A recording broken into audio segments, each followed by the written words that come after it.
Okay, welcome everyone. My name is Mighty Stream, and you are watching this video because you are interested in starting your step work. And so what I'm going to do is I'm going to pull up a PDF file that I've copied over to a Pages document creator. So go ahead and get your green flat book that is the NA Step Working Guide, okay? Go ahead and get that open, and then I'm going to share this screen and show you, if I'm your sponsor, I want to show you how I want you to itemize each question as you answer them, okay? And then if I'm not your sponsor, I think this is a good way to do it, regardless to how your sponsor wants you to cover it, because it will allow you to tell your sponsor exactly what question you're answering in case you guys are not in person.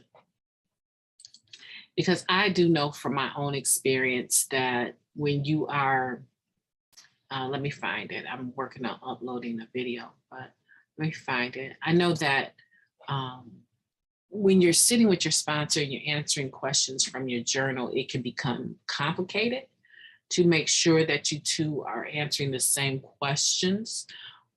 Usually what I will do is I will ask the question and then have the sponsee find the answer to that particular question and share with me. Okay, so the beginning of your step working guide should look something like this. It has a whole dialogue before you get to this point, right? It has the intro. So before you get to step one, there's a few pages that I have not copied here.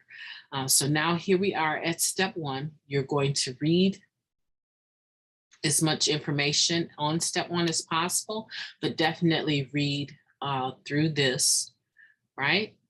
Until you get to this section called the disease of addiction. Now, I've already done this for someone else, so it's going to look like this. And in your journal, you're going to label it A, right? You're going to label that A, the disease of addiction. And then when you get ready to write your answers,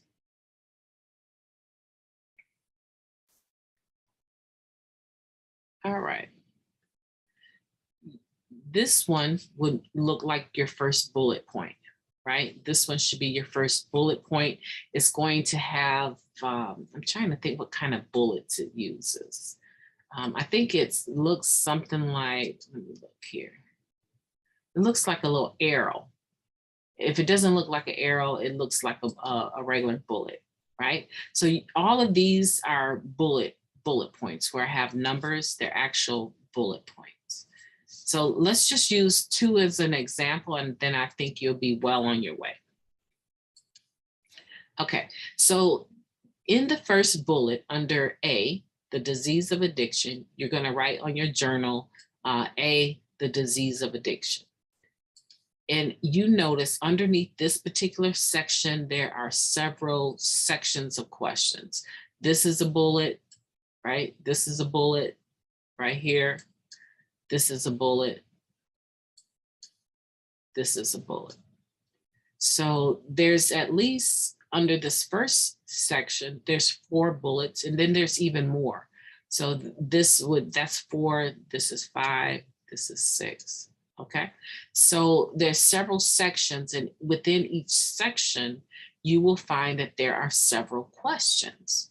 And it gets complicated when you're trying to figure out which questions you're answering from within each section, right? So this should have a parenthesis.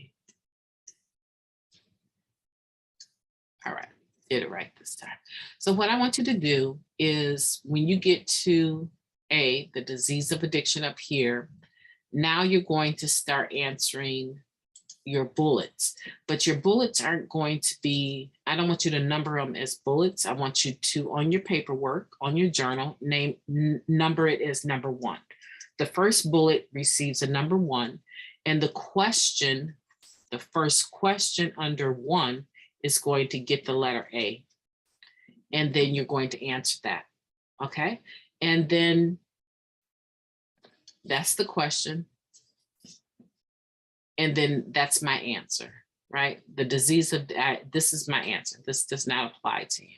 Like I said, I've already done this, so I was just trying to help someone else out. But this is what I want you to do.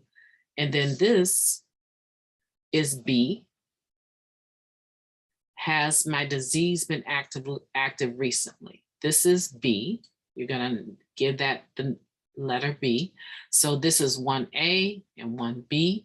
And it's just a closed-ended question. Has it been active recently? Yes or no? And then you're gonna say yes.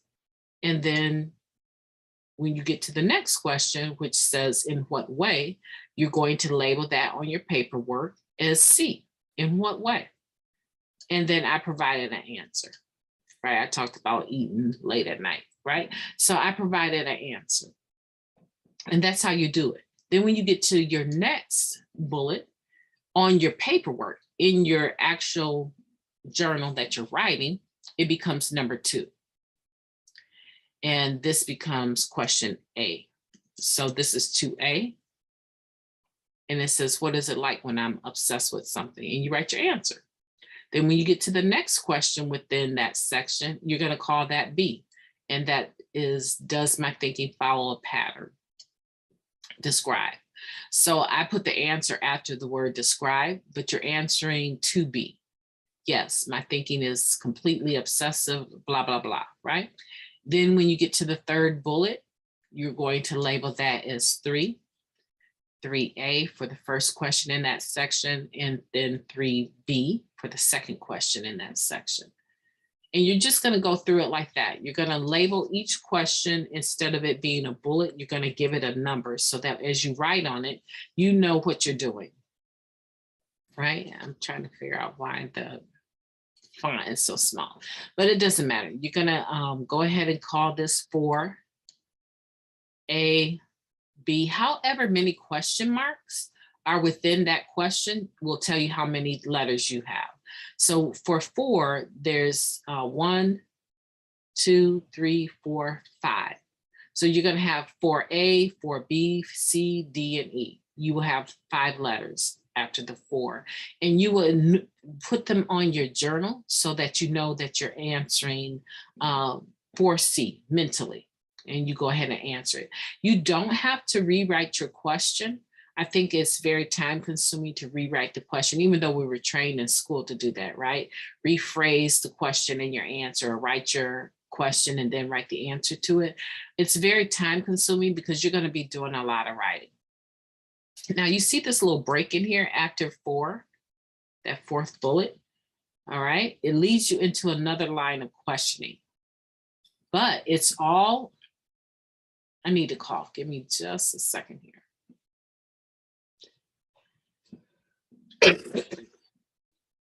Excuse me, so tacky. This line of questioning, or this paragraph, leads you into another line of questioning, but it doesn't have another heading. So you're still going to leave it under A, the disease of addiction. And then when you come here to the first question under that, that becomes 5. And then this becomes 6. And 6 has 3 questions in it, right? So this is 6A. And then this is 6B. So you make a B on your paper, write that. And then this is C. And you can do this in your book too. You can actually go through your whole book with a pencil. I would recommend a pencil. I would recommend that you use a pencil, go through your whole book or your whole step, right? And letter them and number them, because it's also frustrating to be trying to figure this out as you're writing your answers. So now if you go ahead and number them, the bullets, number them, and then break them down A, B, C, depending on how many questions are within each section. Now, when you get to section B, this is B, called denial. You already know it. You'll be like B, denial, and then you'll go into renumbering them. You see how I did that? Each section, whether it's A or whether it's B, Every time you get to a new subheading, it gets a new letter. And the questions under that subheading you start your numbering over. So this becomes 1A, 1B, right? Because that first question has 2 questions within it. And then this would be 2, right? 2. So it becomes B2. If I had to ask you a question on the phone, I would say, okay, so-and-so, give me the answer for section B, question 2, and the A part, because I didn't get that right. I want you to tell me again, what was your answer to that?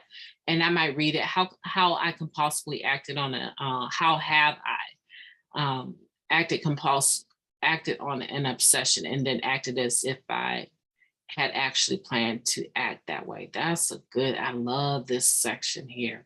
Have I compulsively acted on an obsession and then acted as if I had actually planned to act that way?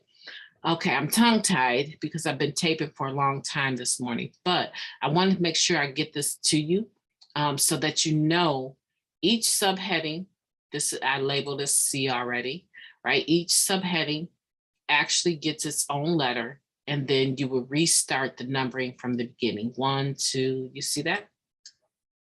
And then that's how you do it. And you do it till you're finished. And this one would be D. And then there's 1 or 2 more, I think. This one would be E, right? There's a lot under here. There are a lot of questions under here, right? So you want to make sure that you go ahead and get all your bullet points with numbers. Your subheading has letters. And then with each question, each bullet, you should separate them by A, B, C, and D, depending on the question. I hope that helps. If it's confusing, all you really have to do is replay this tape or give me a call or text me, and I will explain it. I want to go back to this one section under the B, denial. Have I given plausible but untrue reasons for my behavior? And what have they been? So that's a closed-ended question. So the answer will be yes or no.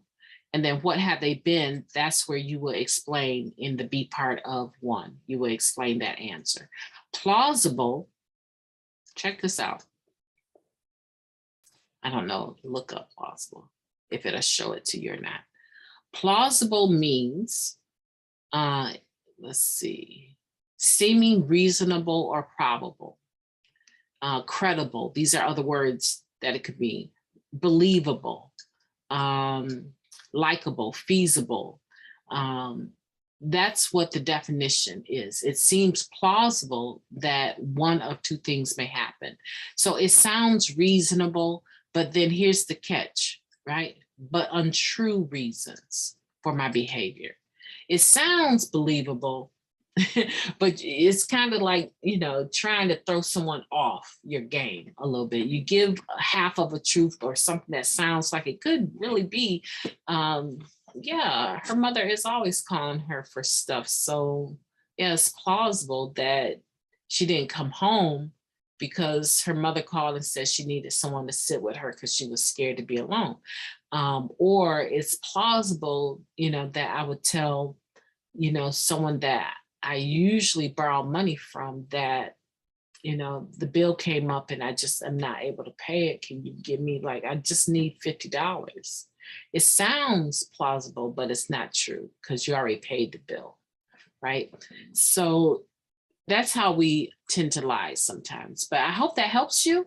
And like I said, if you need any more assistance, just reach out to me and I will be more than happy to meet with you on Zoom and go through it. Like I said, my workbook has been stolen from me, like blatantly just stolen, taken out of my office.